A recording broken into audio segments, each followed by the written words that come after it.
Expo కంపెనీకి చెందిన ఈ యూజ్ అండ్ త్రో పెన్నును సాధారణంగా విద్యార్థులు వాడుతుంటారు. ధర తక్కువ ఉండడమే దానికి కారణం. అలాంటి విద్యార్థుల్లో ఒక అభిమాని తాను వాడే సాధారణ పెన్నును పవన్ కు గిఫ్ట్ గా ఇచ్చాడు. దాని ధర ఎంతని చూడకుండా పవన్ భద్రంగా దాచుకుని డిప్యూటీ సీఎం గా తొలి సంతకం చేయడం అందరినీ ఆకట్టుకుంది. అదొక్కటే కాదు, మరో సందర్భంలో కూడా ఆ పెన్ను విలువను పవన్ చాటి చెప్పారు. ఎమ్మెల్యేగా గెలిచిన తర్వాత అన్న చిరంజీవి ఇంటికి పవన్ వచ్చారు.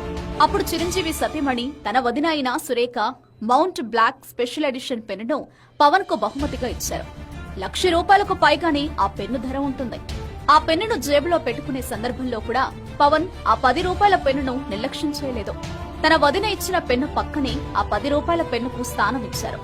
పంచాయతీరాజ్ శాఖ మంత్రిగా బాధ్యతలు తీసుకునేటప్పుడు మాత్రం మొదటి ఫైలుపై వదిన ఇచ్చిన పెన్నుతో సంతకం చేశారు.